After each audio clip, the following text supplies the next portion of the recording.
Okay, here we are jumping straight into the competition, and we are finally here at the high performance competition that I have been talking about for quite a few episodes now. I decided maybe a month and a half ago that I was going to take part in this event, and we have been mainly training for the upcoming World Cup season, but I decided to put a moderate peak in for this event. So, we did a little bit of a taper about a week out from this event and did some comp simulations to make sure that we were feeling in pretty good comp shape. And while this event is worth Canadian ranking points and does factor into the World Cup team selection, the points that you get from doing well at this event aren't worth a whole lot. So I'm definitely going into this event treating it more as a training opportunity rather than a really try-hard event where I'm trying to, get points to qualify for other events. That's definitely on my mind, and I can definitely really solidify my spot on the Canadian team with a good result here, but I'm definitely trying to really learn from this event, and that's also because this event is a very classic slab-focused competition. And if you've been missing out on the training series videos recently, you haven't been hearing me say this a lot, but I've been mentioning that this comp is always known as the slab comp because the venue has basically no steep angles whatsoever in this gym. I think the steepest angle is 25 degrees, which we'll get to later. So basically, this first round of 5 boulders that I'm going to try are 4 slab boulders and a power boulder on 25 degree angle. And that's typically how the high performance comp goes. And that's what we're all prepared for. So I'm definitely looking to see where my slab performance is at.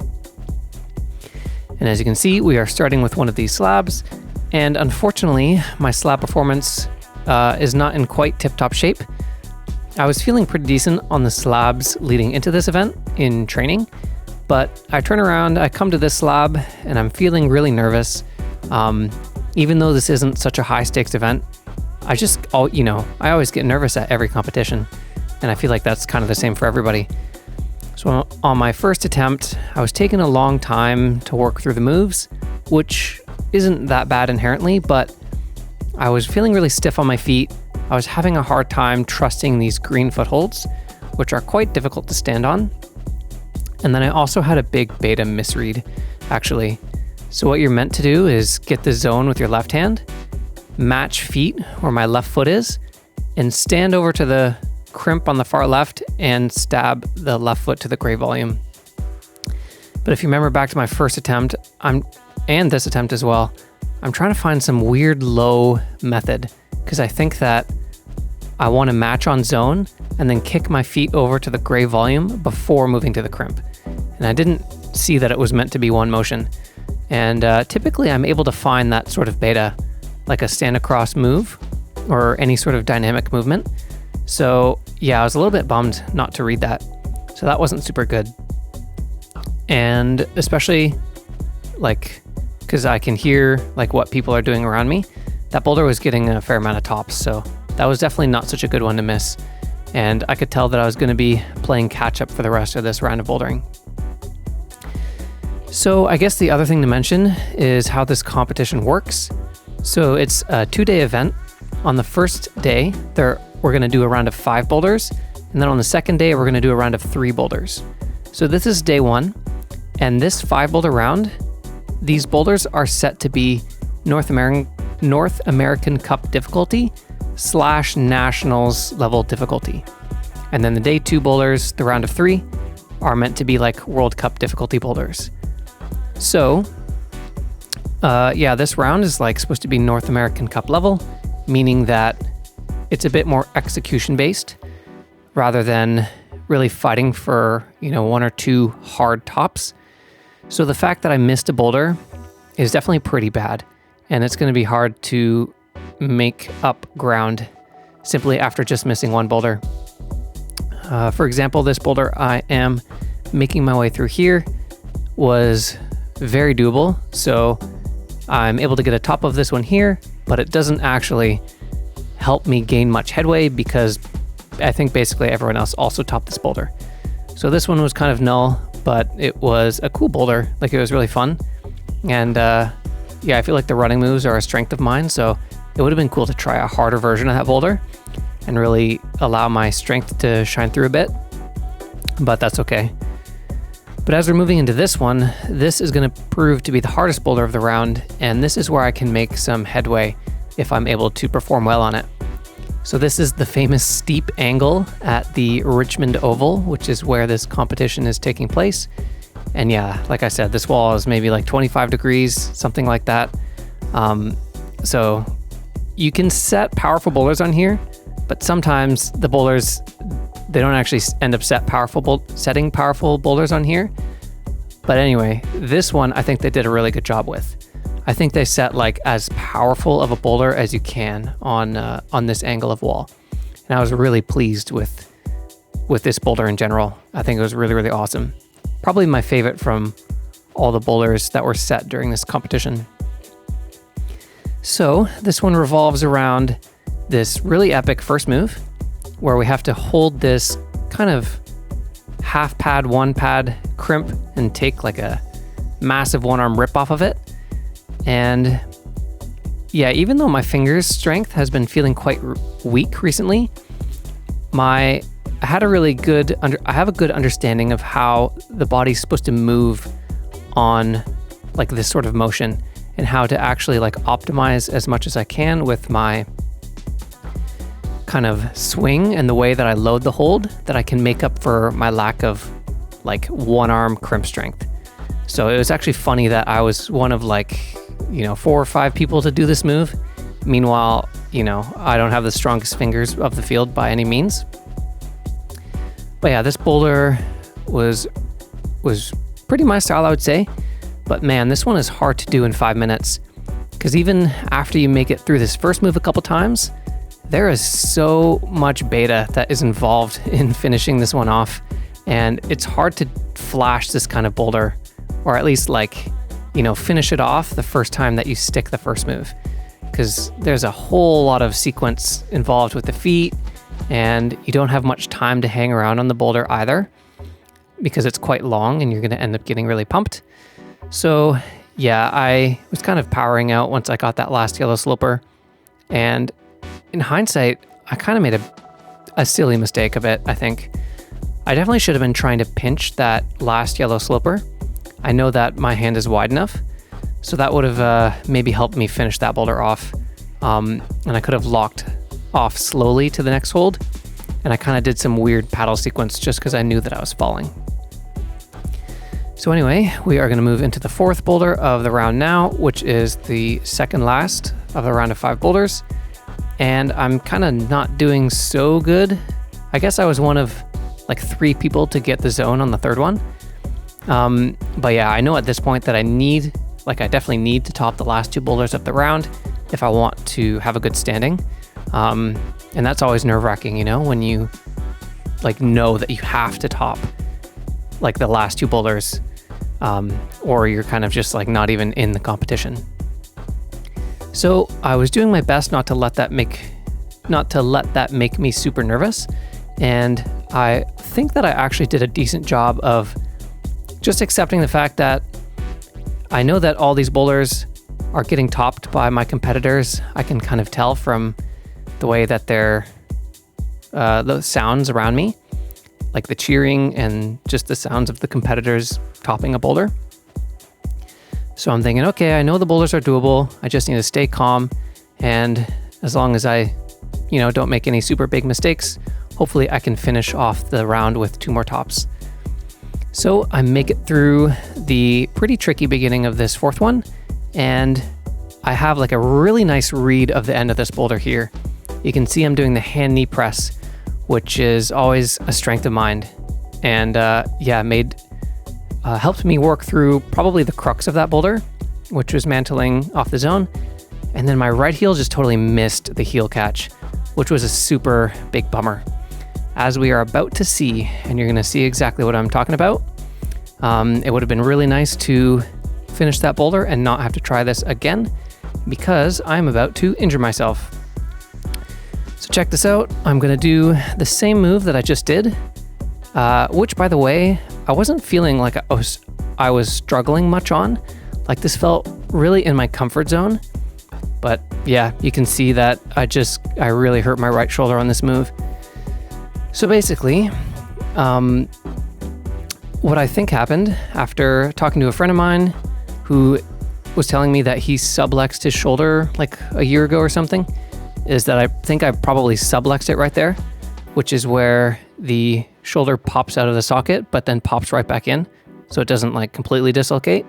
And I feel like that is a very accurate description of what I was feeling. So before I carry on with describing my injury that I have now picked up, let's give some context as to what we're looking at here. So this is just obviously a Kilter board session, as you can see. And this is about a week, maybe like 7 days after that last boulder that you just saw. So I'm now back in Ontario at this point, and I'm just testing my shoulder again. So basically, obviously I didn't finish the competition. As soon as I hurt my shoulder there, it was like in quite a lot of pain, and I could tell there's no way that I'm going to continue with the competition. So I pulled out, really sucked. I had to just stick around in Richmond for the rest of the competition, watching everybody have a good time, and I was just, completely out of there with an injury, which that's never happened to me actually. I've never injured myself at a competition, so that was a first. And then I had like a couple sessions where I moved around on the wall while I was still in Richmond. And I was climbing like V3 just to like assess how much my shoulder was hurting. I find you can't really tell what your injury is until you at least try to climb. So after the competition, I took like 3 days completely off, and then I had a couple days where I went to the gym, like jug hauled around for 20 minutes. And then I had a couple more days off where we flew back home to Toronto, which we're here now. And this session here we're looking at is the first time that I'm trying to climb anything like hard. Like I said, this is like 7 days after the injury that just happened. So just a little context with what I think the injury is. I think it was a subluxation, which is where the shoulder pops out for a second, pops right back in. And that is definitely what I felt. Obviously I'm kind of in the zone while I'm trying like a comp boulder, so I'm not really paying attention to what's happening with my arm. But from what I can remember, it definitely, I felt it like move, like pop out, which was really weird and a foreign feeling for me, because I have never had like a proper dislocation or a lot of shoulder problems before. So I felt it come out, and then maybe half a second to a full second later, like move again. So I assume that's it moving back into place. And it was weird. The pain came in waves. It was like really painful at first, and then felt completely fine for a second, and then came back again and like really hurt. And it was like a really powerful ache. Range of motion was really limited.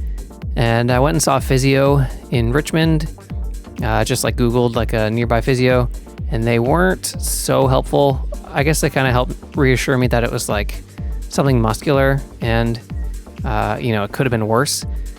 So, what the physio said is like it'll be fully healed in a couple months, but I probably need to get another opinion before I just take that as the truth. And actually what I'll say quickly now is that I am recording this voiceover like a week after this session that's happening on the screen right now. So probably 2 weeks, maybe just over 2 weeks since it happened. And I'm almost back to normal.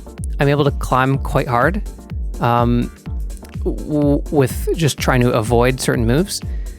But anyway, at this point in time, while we're having this Kilter board session, it was definitely really sketchy feeling. And I was having to avoid like a lot of moves. But thankfully, one thing that was not super painful was simply just pulling on it.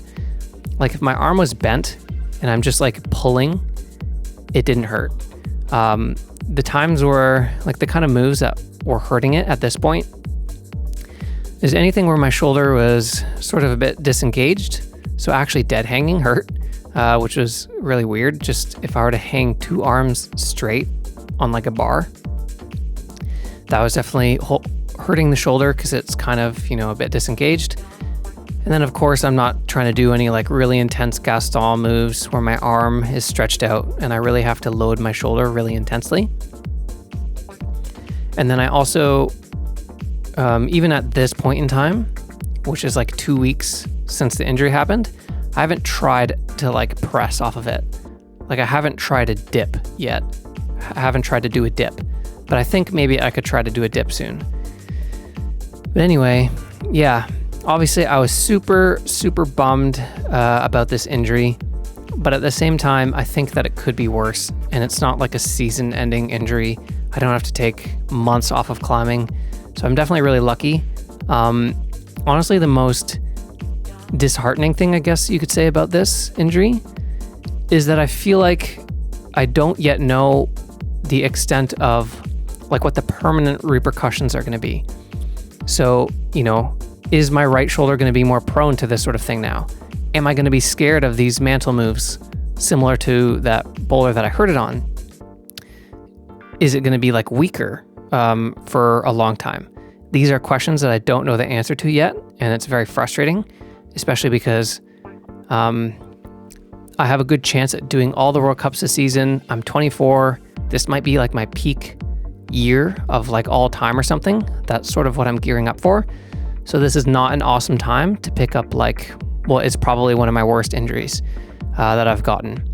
So yeah, definitely like short term, it's not so bad. Like I didn't even have to take that long off of climbing completely, but I'm definitely more concerned about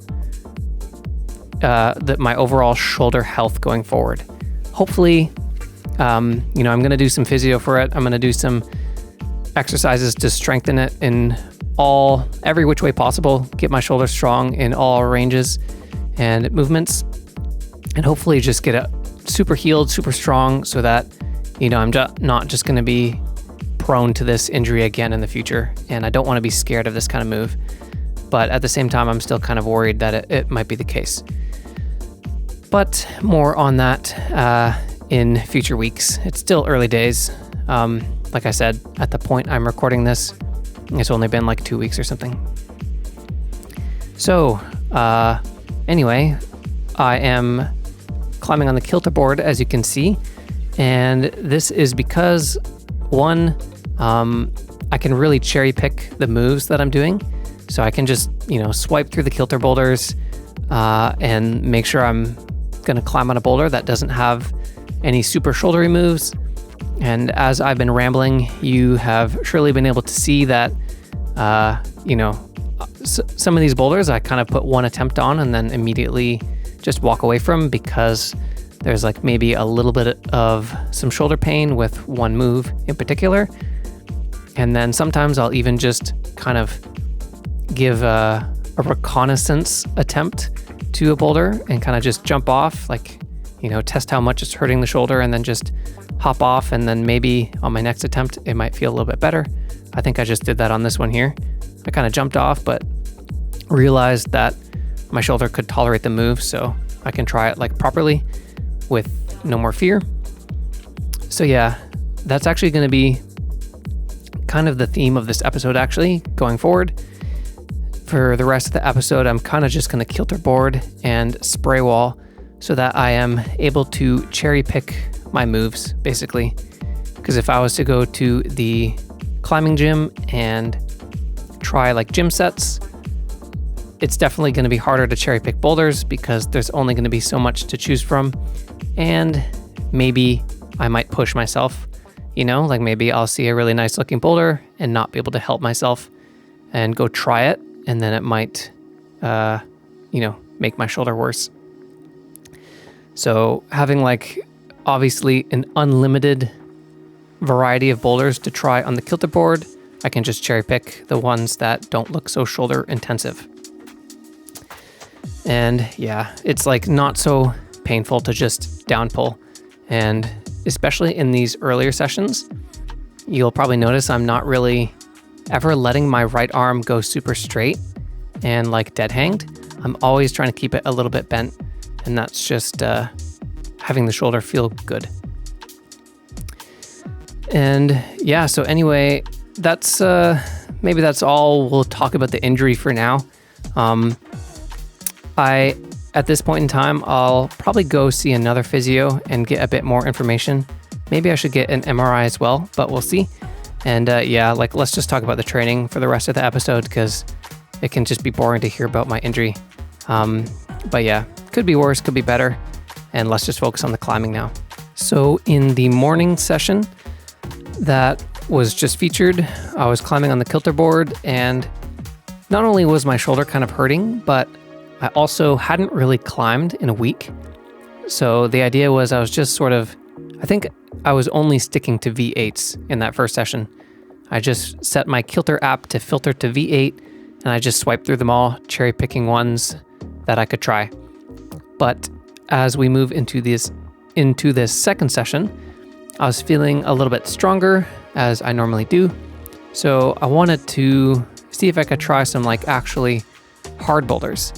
Because, I can try to hold hard holds as much as I want, as long as the moves aren't like super shouldery. So like this kind of boulder where I'm jumping up to my a left hand that I have to hold, and my right arm is in a really neutral bent position right now all throughout this boulder.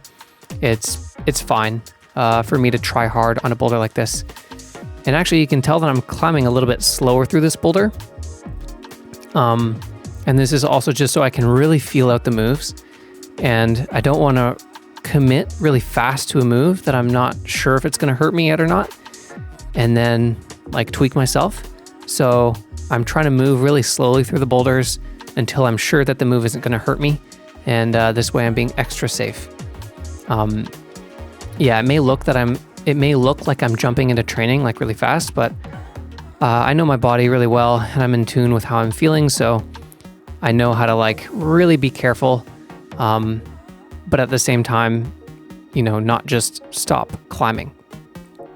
And honestly, that's can make injuries a little bit worse sometimes as well, if you just really baby them and don't use your injured limb at all.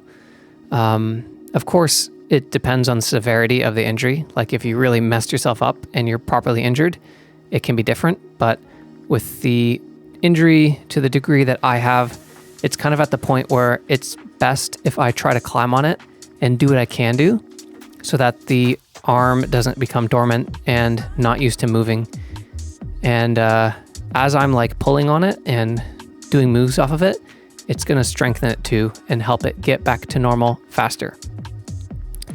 So after doing a V10 or something, I thought, okay, let's see if I can find a really hard boulder that I just spend the whole session on that is not right arm intensive.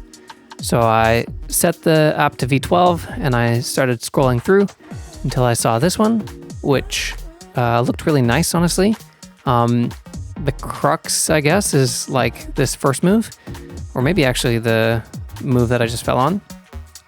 But either way, they're both left-hand moves where I'm jumping to something that I catch with my left arm, and then another cruxy move where I go up again with my left hand. So this is the perfect kind of boulder to work on. And so I just ended up spending most of my session on this one. And then, this boulder, as you can see, is called Power is Technique.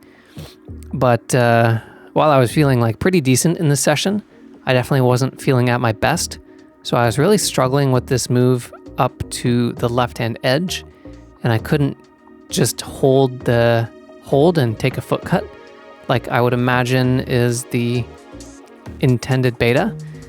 So I actually had to find a really technical way to do this move. Obviously it's funny because the boulder is called Power is Technique, but the technical way that I had to do the move was I think I pincer the right hand start pinch and just flop up left hand to the edge, and then my bicycle on the pinch kind of locks me in so that I don't have to take a foot cut. So I couldn't just power my way through power is technique. I had to use like some tech. And then actually, yeah, I have a cool sequence, I guess, where I recycle back down so I can bring my foot up, because I wasn't able to hold like a foot cut off of that right hand edge because it was kind of bad.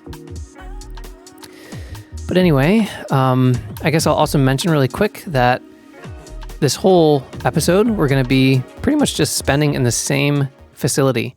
So we're climbing in what is called the Boardroom right now, which is like an extension of Climbers Rock, which is my family gym.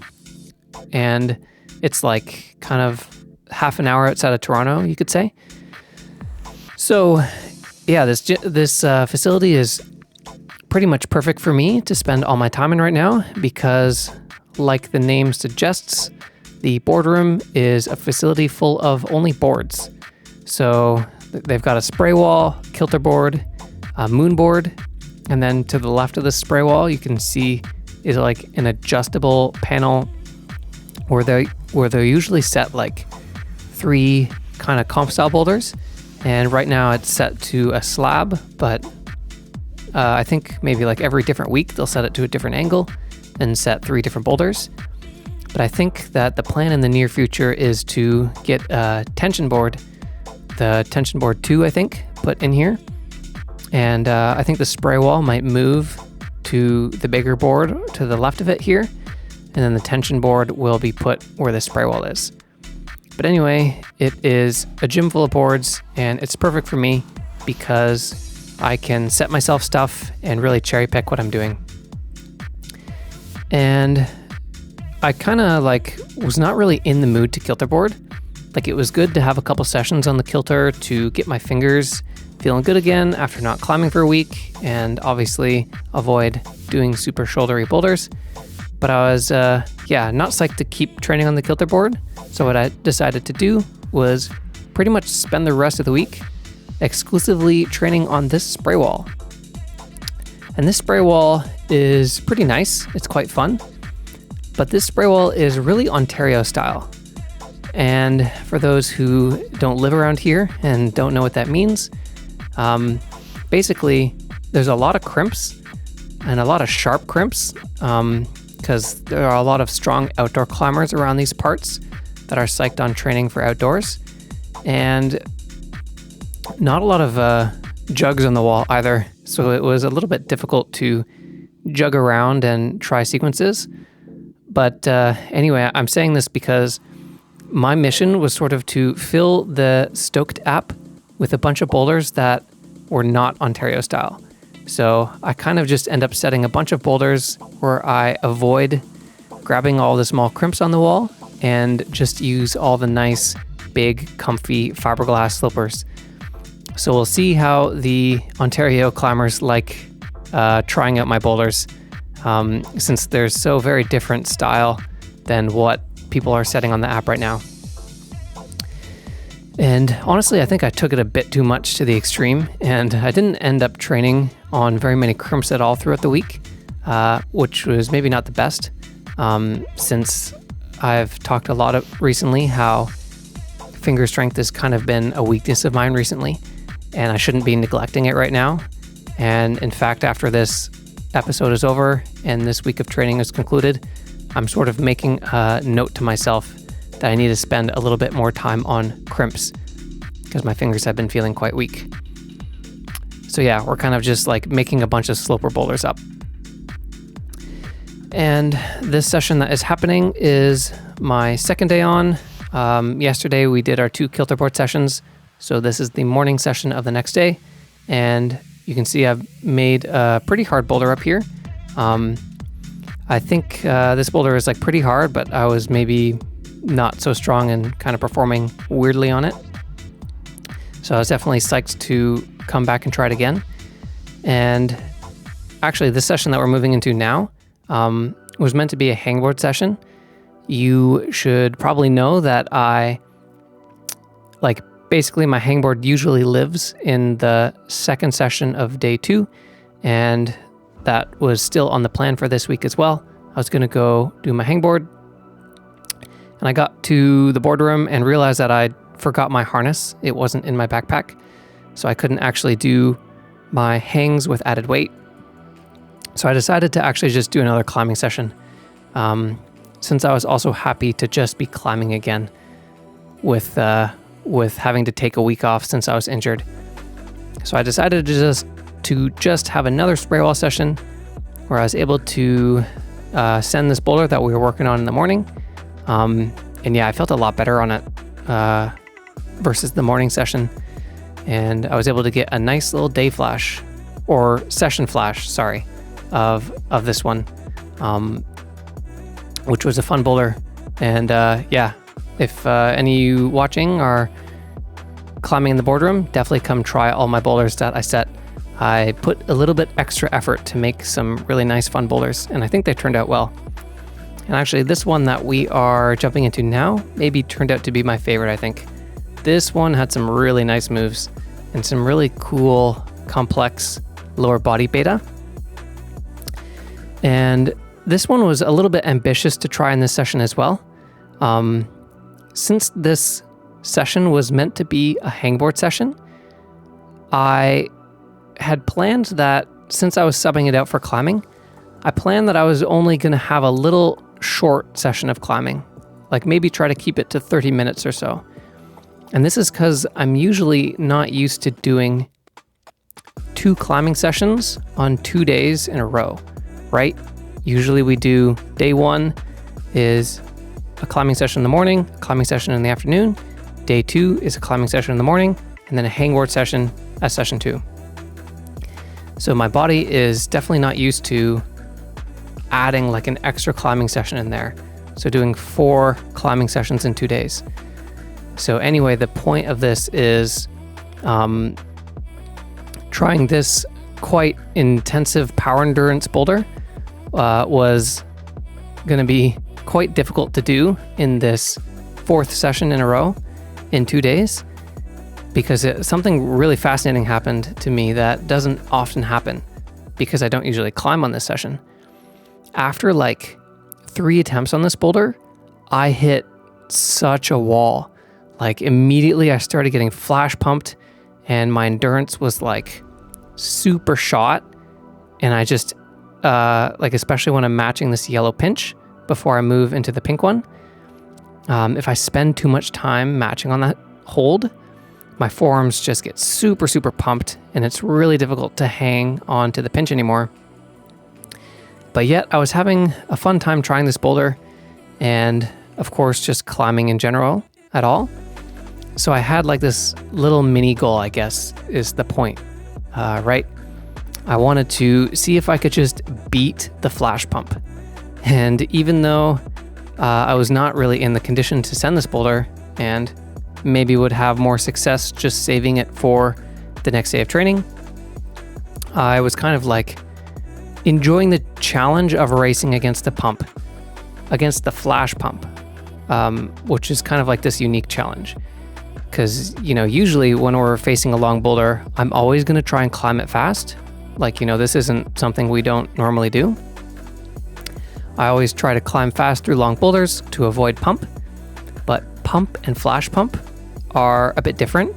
And the biggest difference is flash pump kind of hits you out of nowhere.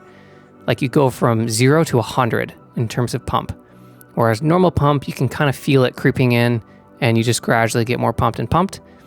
But it's kind of like weird and nuanced. But what I was feeling is if I just climbed as fast and perfectly as possible, I could really dodge the flash pump. But if I just had one moment where I squeezed too hard on a certain pinch or wasted time, it just hit me and I didn't have a chance of sending the boulder. So anyway, what my mini challenge was and what I was practicing on this boulder was I was trying to climb to perfection. I was trying to do everything completely efficient and perfectly so that I didn't get hit with the flash pump. So I tried to climb with no hesitation, very little readjusting of the hands, little readjusting of the foot, and just trying to make every single movement count. And it was actually like a really fun mini challenge, and it kind of paid off in the end in a fun way. I finally like made it through the crux and and I had actually dropped the finish move as well. So I knew that even the last move wasn't a gimme. And yeah, I did like everything just perfect enough and really fast. And I accomplished my little mini goal. And by the time I was hanging on the finish hold too, like as soon as I hit the finish hold is kind of when the flash pump hit me. So I had just enough energy in the tank to finish that one off. But anyway, that was a fun mini goal and kind of a good example of the idea of like scaling your sessions or like getting the most value from your sessions. Like I could have ended that session early like I had originally planned to and only tried to climb for like 30 minutes. But by making use of my bad feeling, you could say, well, it wasn't even like so much of a bad feeling as it was just flash pump. Like I actually felt strong in that session, but making use of my handicap, I guess you could say, and using it as a training opportunity and finding the value in my handicap made for some good training and some good like efficiency training and breathing training and flow training and less readjusting of my grip training. So yeah, I'm glad I kind of stuck with that and didn't just have a short session and tried to make the most of it. And I would encourage you to also look for these little mini goals in any kind of session of bouldering that you're having. So after that day of training, I had a rest day, and then here I am back at the gym, nice and fresh and ready to make up some more new boulders that are like, you know, super slopey and kind of comp style, and very different from the style of boulders that are set on the board right now. Also, I guess I haven't pointed out why we're in Toronto right now, actually.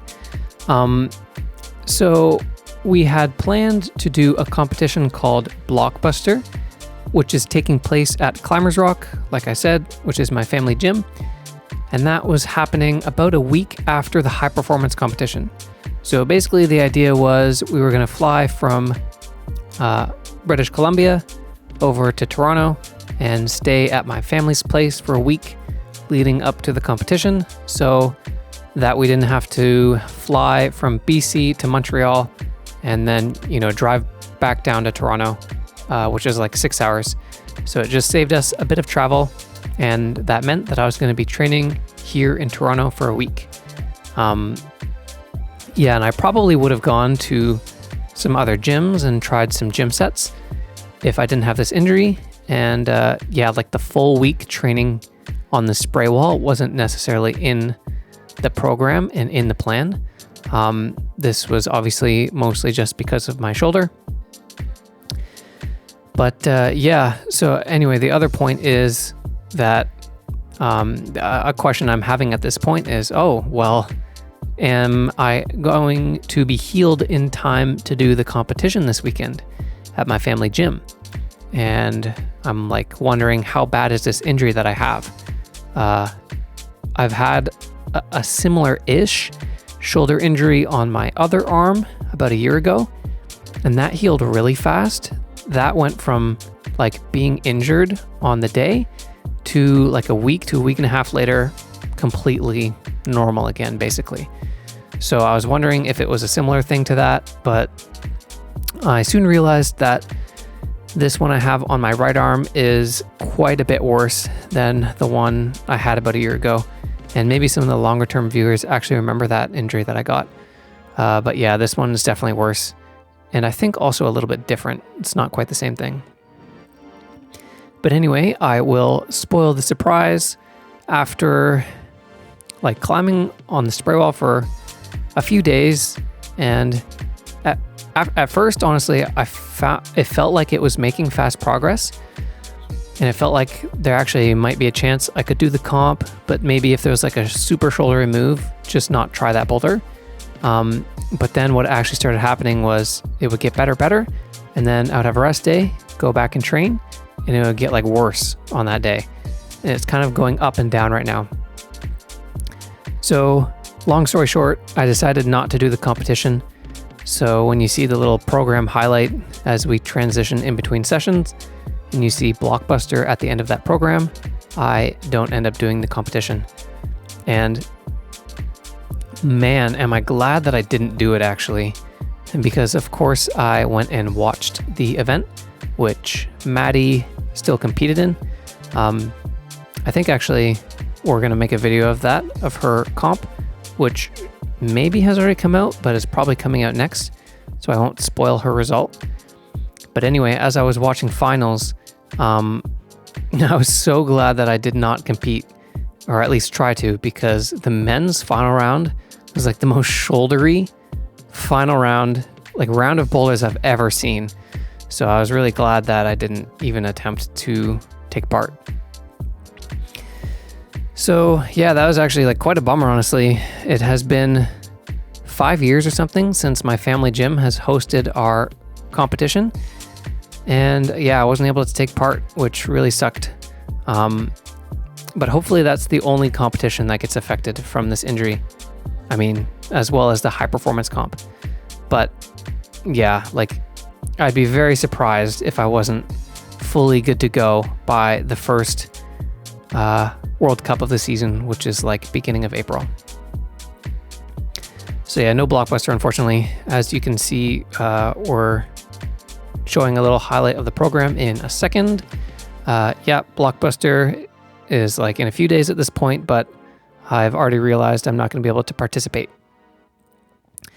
So it means just some more spray wall training. And since we'd actually taken a bit of a break from training on the spray wall, and we were doing more gym sets and performance style training on comp style boulders to get like a little mini peak ready and going for the high performance comp.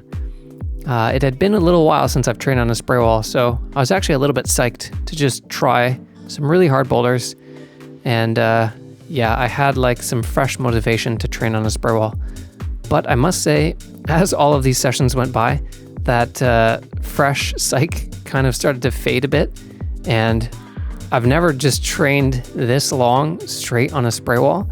It was kind of driving me nuts a little bit, just climbing on the same panel of wall for like 7 days straight, 2 sessions a day. It was pretty crazy. But yeah, I guess I'll also say it at this point in time. I'm back in Montreal right now, and I've been able to do like some sessions on like gym sets and try regular boulders. So this mini spray wall phase, to avoid making my shoulder worse, is only going to really be confined to this episode.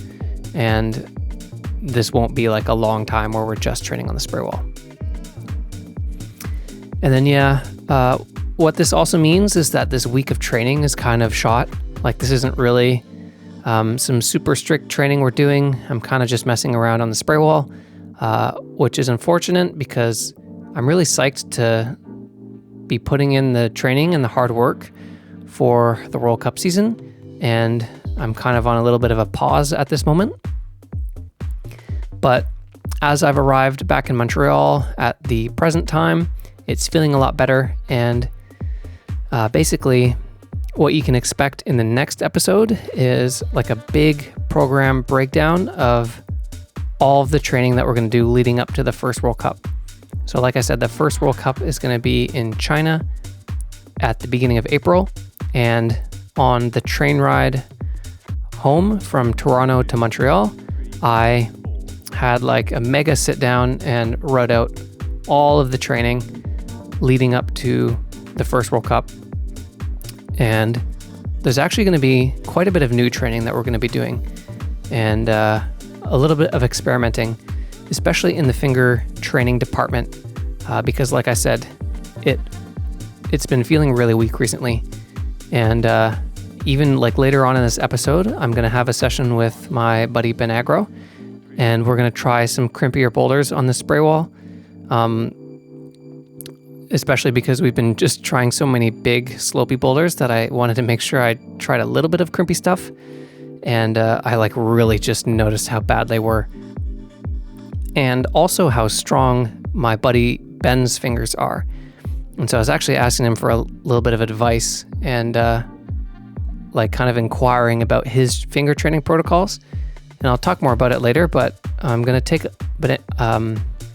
the long story short is I'm going to take a bit of inspiration from his the way he trains his fingers and incorporate it in my training leading up to the first World Cup. And actually, speaking of Ben, the boulder that I'm trying here is one that I believe me and him team set the last time I was here in Toronto, maybe like a couple months ago or something. I remember I had like a little session with him on the spray wall. I think we made a vlog of it too. And I think I set the last half of this boulder and he set the first half or something like this. But anyway, neither of us did it on the day that we made it up together. And I remembered this boulder, so I found it on Stoked and I started trying it again. And actually, I think Ben recently sent this one. Yeah, as you can see on the app, he sent it. And this boulder is like really, really hard. And definitely like really Ben aggro style boulder. This red hold that I'm grabbing with my right hand is really bad. And the terrible part of that hold is it really revolves around grinding your thumb into the bolt hole of that to get enough purchase on it. And it really started to hurt my thumb after a while. And I felt like I was going to burst my thumb open because of how much I had to jam it in the bolt hole there. So I had to move on from that boulder, which I was not very close to either. And it is quite impressive that Ben sent that boulder. And I guess also I will mention, since none of the men's round is going to be featured in our video from the Blockbuster competition, since I didn't take part, we're just going to be watching Maddie's competition. My buddy Ben actually won the comp, which is pretty crazy since he hasn't done a comp in like 5 years or something and is very much an outdoor climber. He loves to train on boards and whatnot. And there were some strong guys at the comp too, and some strong comp climbers. So anyway, if you don't know much about the Ontario scene, this maybe doesn't mean much to you, but yeah, for anyone that knows like the Ontario climbers and knows Ben, you will understand how hype it is that the guy won Blockbuster. So sick, especially since Climbers Rock is his home gym, and he's like the home crowd favorite in that competition. So yeah, here we are continuing on with more spray wall. I think this is the next day, or is this the same session? I don't know. This episode is like one big blur of spray wall, and I'm recording this a little bit later in time than when I've had this session, so my memory is a little bit hazy of these sessions. Yeah, sorry for anyone who isn't psyched on spray wall. This episode probably isn't for you, but like I said, this isn't going to be continuing for very long. This is just this episode, and this week of training, I had to stick to the spray wall to protect my shoulder.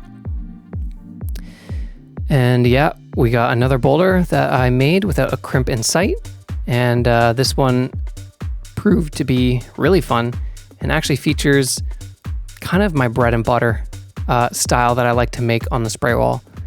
I love setting feet first boulders on the spray wall. I don't know why, but anytime I'm asked to make like a really cool spray wall boulder, my mind just immediately goes to setting something feet first, as you can see with this sequence here. And this one was quite cool actually. At first I was worried that you could just span to the yellow and do something else with the sequence, but for me, I found the easiest sequence was to match the orange pinch while you were going foot first to yellow, and then go to the yellow pinch. And then you have another cool foot first sequence, which maybe isn't like a forced foot first sequence, but A, I think is easier to go foot first, and B, it was actually forced for me because I wouldn't be able to do like a shouldery move to that black pinch. So I had to do the foot first sequence. But anyway, that was like probably also one of my favorite boulders that I made up.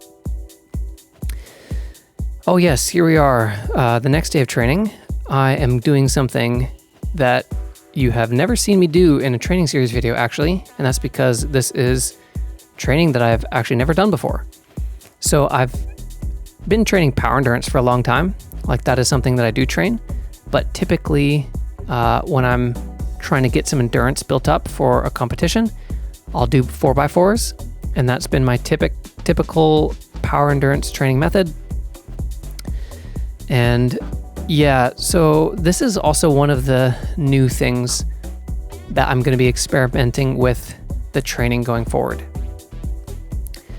So I was also picking the brains of some of my fellow competitors while I was out in BC for the HB competition. And in particular, I was talking to the McNamee twins, and I was asking them a bit about their training. And I always know that they're a big fan of doing circuits. And I was just chatting to them and asking them how much they felt like it was helping their bouldering. And honestly, personally, I've been finding that I have been rushing my climbing a lot lately. That's like the short version of it. I find that I've been getting a little bit out of control with how fast I'm trying to climb to avoid pump. And while this is, I think, important when we are trying to do a boulder near our limit and we're like projecting a boulder that's really hard for us, we need to climb fast to avoid the pump because we're climbing something at our limit. Like the boulder from earlier in this episode where I was trying to race against the pump. That's definitely a good skill to have, but not always in the context of competition climbing. And actually what I've been noticing recently is I've been getting worse with my flash goes, like during a competition and in general. And the reason for this is because I feel like I have less time to hang around on the wall and find the best sort of body position or sequence through a boulder, because I just have this fear of getting pumped too fast if I take my time. So anyway, I'm going to talk more about this in the next episode, especially when we do our big program breakdown. But I'm going to start implementing this new kind of endurance training, where I'm going to be doing circuits, like power endurance circuits, instead of 4x4s. And yeah, the McNamees like really just sort of tipped me over the line in terms of deciding to do this. Like I've actually been thinking about this for a while, but after talking to them, I was like, okay, I'm going to try training circuits and try to put more of a focus on gaining endurance so that I can have some stronger flash goes basically and have more wiggle room on the wall to take my time and figure out my way through a sequence instead of having to race through a boulder. But yeah, I'll talk more about this in the next episode. And what I was doing today, basically, since this week of training was kind of just, kind of shot and I'm just sort of messing around right now, I thought that I would just give a session a try where I tried to do some circuits just to see what it felt like. Since this is a completely new training method, I've never done this, I wanted to know, kind of get a good barometer of what my capacity is, as well as how it actually feels to do like a session of this. For example, how many sets should I be starting off with? What can my body actually handle? And luckily I kind of guessed it right off the bat. I think I did 4 sets in this session, which was definitely hard, but well within my comfort zone, especially since this was the first time I've ever done this. So I think I'm going to start off with doing 5 sets while we start the program in the next episode. And yeah, this is going to be some good new training, I think. And this session was sort of just an experimental session, you could say, just to really see what it felt like to do this. And then, we're going to do just some exercises as well. I kind of took a full week off after the HB comp, like I said, with the exception of a couple sessions where I just jug-hauled around. And I definitely want to make sure that I don't neglect doing my strength exercises for too long, especially as we are building towards the peak season and the World Cup season. Big gaps in our strength workout is not what we want to be going for. And what I wanted to do was test more to see what my shoulder could do. So the 2 exercises that I was really curious about, of course, were the 2 pressing exercises that are typically on our workout, and that is military press and dips. So you can see that I'm able to do military press here, but I'm doing not even half the weight that I normally do. So this is well within my comfort zone. I definitely don't think I could have done like a heavier military press. I was trying to keep it really light, not trying to tweak my shoulder, of course. And so I think I said earlier in the episode that I haven't attempted a dip yet. I like kind of attempted it here today. I got mantled up on the dip bar and was about to start dipping down, and I just had this feeling like, no, I can't do this. And so I like didn't really attempt the dip, and it felt like it was going to be sketchy if I tried to do a dip today. So yeah, like at the current time I'm recording this is maybe about a week later since this workout happened. And I'm actually thinking I might try a dip tomorrow again. Like tomorrow I'll try a dip again, see if I've made some progress. I feel confident about it, actually. I think that I should be able to do a dip tomorrow, but I'll be careful, of course. And yeah, just finishing off with the side splits. And then, oh yes, this next session that we're going to be jumping in to, actually, I was able to have with my buddy Ben. It's been like a running thing that recently when we've linked up in Toronto, like when I'm visiting from Montreal, we have never really been getting like proper sessions in together. So I'll be on rest week and I'm kind of just like maybe hanging out. Maybe I pull on the wall a little bit, or I'll be like injured or something, or he won't be climbing. It's been comical that we just haven't had a proper session in a long time. And I was looking forward to hopefully having like a proper try hard session on the spray wall with him today. But I don't know why. I think, oh yes, I was supposed to do hangboard in this morning session actually when we were doing our circuits. And I did the same thing where I forgot my harness again, so I couldn't do hangboard. And that's why I decided to do the circuits, just to experiment. So I was planning on having a fresher session with Ben, but I tired myself out from the circuits like an idiot, and I was like super gassed for the session, and I could not keep up with him. And he just really ran away from me on the session. And I think I had to like call the session early because I was like quite tired from the circuits.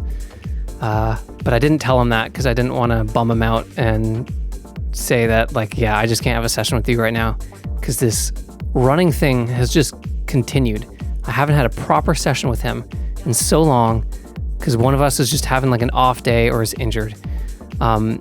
So I start like trying to try this boulder with him, this really crimpy like Ontario style boulder that he set, and I think he's worked on like a couple times.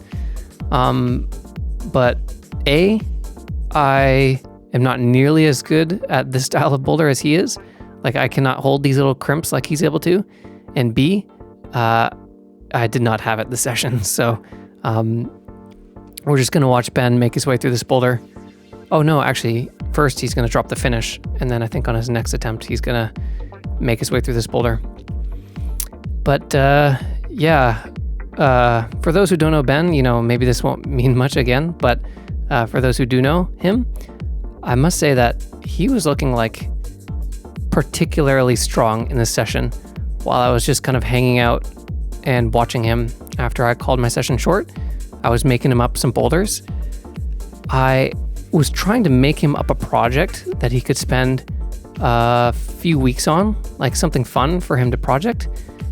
And I was running into this challenge where I could not make a boulder that he wasn't flashing. Like I made him 2 boulders. I said, hey Ben, hopefully this is going to be a fun project for you. And he like flashed them both. And finally I just said, screw it, I'm going to make something that looks impossible. And finally he wasn't able to send it. And hopefully he will return and try it. But anyway, it was not surprising that he ended up winning the competition that took place a couple days after that session that we just had, because he was looking crazy strong. So yeah, that was cool to see. And then anyway, we are actually just finishing off here really quick with, I think this is a boulder from, oh yes, I had a rest day after that session with Ben, and then I had like a couple more sessions where nothing really happened. This is like the one kind of fun boulder of note that I thought I would include. So yeah, this is like a couple days after that session with Ben, and this is going to wrap up our week of spray wall training while trying to avoid injured shoulder. I'm hopeful that in the next episode is going to be the start of some more proper climbing, some more proper training, maybe with just the exception of like some really intensive mantles and pressing moves. I'm hoping that we should be back to normal by the time the next episode comes out. But yeah, we're finishing off on this actually kind of low-key, really cool boulder. Just some big, fun jumping moves. And yeah, super not Ontario style. So if you are an Ontario crusher who's still watching this video by this point, go try this boulder and let me know what you think. But anyway, thanks for watching. This long spray wall video. My shoulder should be fine soon. Could be worse, could be better. But yeah, I've been lucky enough to not get injured for like the past couple years, so it's my turn to deal with one. But anyway, thanks for watching. I'll see you in the next one.